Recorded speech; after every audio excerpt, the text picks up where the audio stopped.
Welcome students. This session is for BA second year English Literature paper first, and this session will be doing this poem The Second Coming by W.B. Yeats. In my earlier session I've already introduced you to the writer Yeats, as well as we have done the overview of this poem The Second Coming.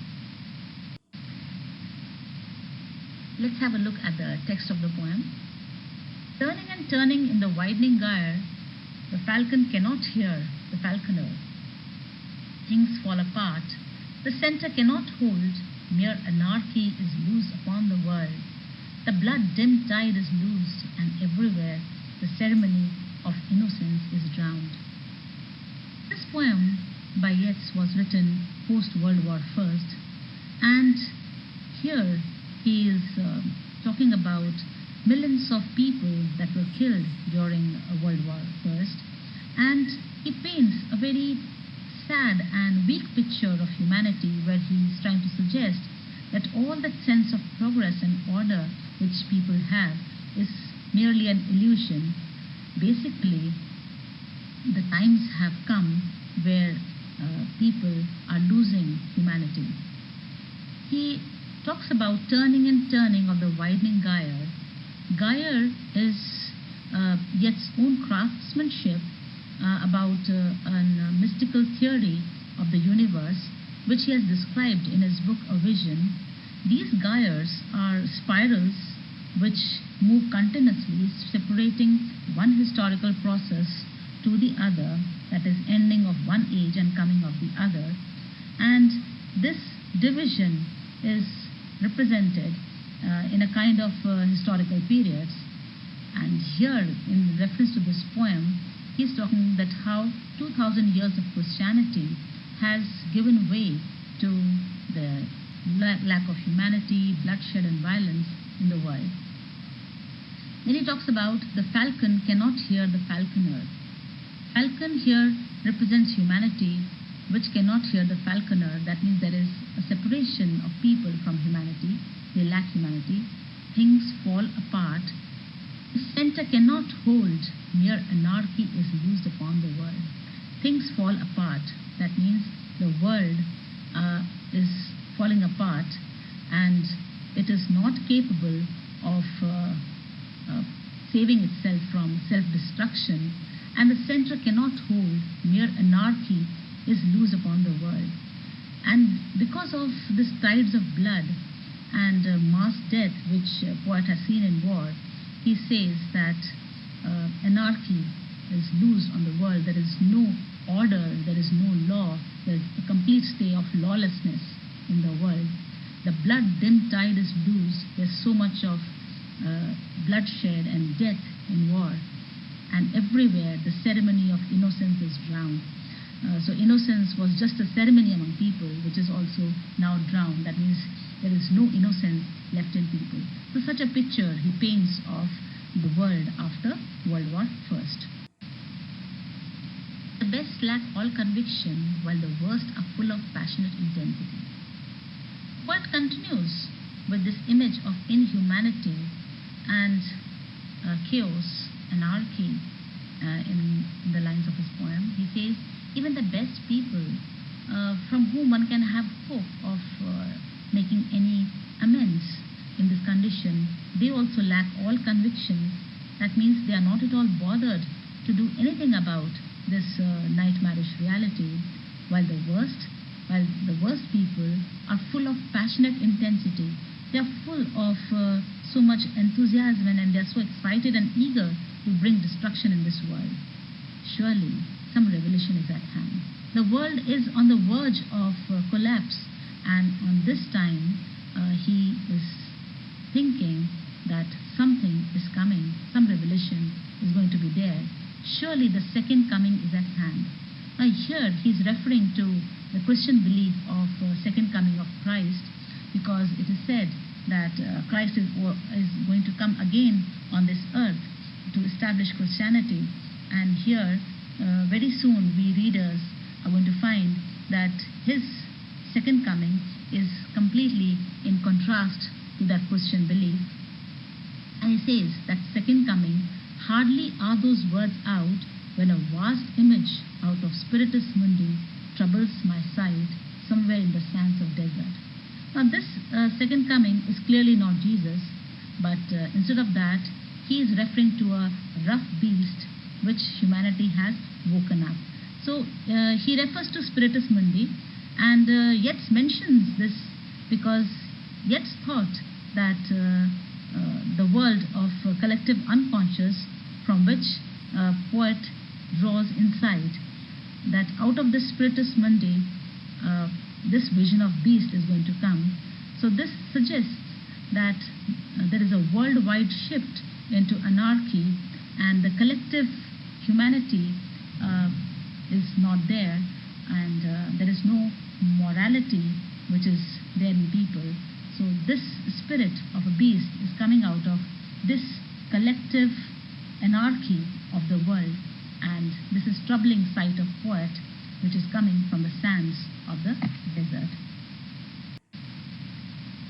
A sheep with lion body and a head of a man, a gaze blank and pitiless as the sun, is moving its slow thighs, while all about it wheel shadows of indignant desert birds. Poet here explains in detail the image of this dangerous beast, and he says that this beast is pitiless. It has a head of a man, but it does not have any moral sense with it.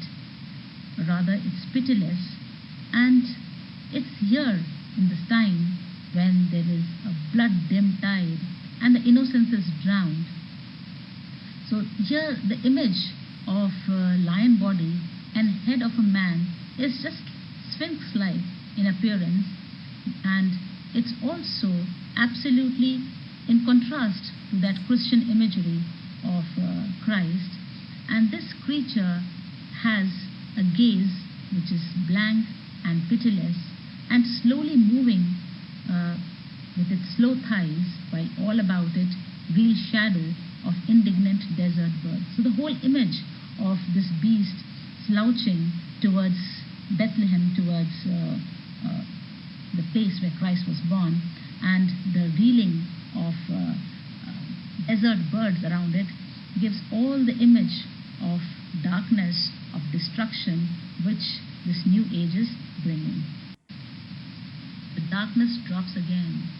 But now I know that 20 centuries of stony sleep were vexed to nightmare by a rocking cradle. And what rough beast, its hour come round at last, slouches towards Bethlehem to be born? Poet says that now the condition of the world is that darkness has enveloped everything, and it's everywhere. And he also indicates that in 2000 years of Christianity that was followed by Christ's birth, people were seen to be more civilized, but in reality, people have been sowing their seeds of destruction all this long.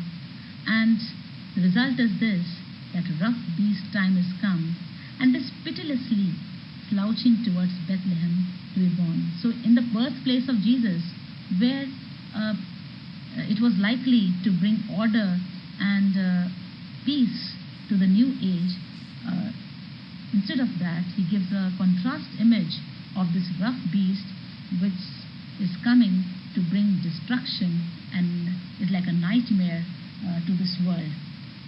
So W.B. Yeats in this poem gives absolutely a contrast of the second coming belief of Christianity, where the world is in such an anarchy and chaos that there is no possibility of Christ to be reborn. Rather, he gives that the time has come of complete destruction, where he refers to a deadly beast slouching and moving slowly towards humanity, trying to destroy everything in sight. If we analyze this poem, we see that the poem conceives of 20th century as a point when one gyre of history, the 20 centuries of Christianity, and progress gives way to another. So, right from the beginning, he says that the 20 centuries of Christianity, that is progress and order, it is giving way to the another age. This new era is altogether harder to define, but it looks ominous. The poet is somewhere quite mystical because he is not completely able to define that what exactly this new era is about, but the images that he gives are quite ominous. The image of the falconer, the human losing control over his environment, represented by falcon, symbolizes the shift from one phase of history to the next. That's how human beings are losing control over humanity, over their environment. This is symbolized in this poem, that is, one phase of history is coming to an end and it's giving way to the next. It presents a nightmarish apocalyptic scenario as the speaker describes human beings' increasing loss of control and tendency towards violence and anarchy. So people are losing control, and there is so much of anarchy and violence in the world that it's going out of control of people. Surreal images fly at readers thick and fast, creating an unsettling atmosphere that suggests a world on the brink of destruction. All these images that poet gives in this poem, they show that the world is on the brink of, on the verge of destruction. While this final image of the beast, the poem indicates that while humanity seemed to get more civilized in 2000 years that followed Christ's birth, in reality, people have been sowing seeds of their own destruction all along. So instead of getting more civilized, rather people are moving, their actions are taking them to their own destruction. This rough beast is now pitilessly slouching towards the birthplace of Jesus, likely in order to usher a new age of darkness and nightmare. So this beast can be seen now slouching and moving slowly towards Bethlehem, that is birthplace of Jesus, and it appears that instead of a new age, a new better age, the age of darkness and nightmare is at hand. So there is a complete contrast to the belief of Christianity. As the second coming of Christ, he is giving a picture of a rough beast which is coming for the complete destruction of this earth. That's the end of the poem. Thank you.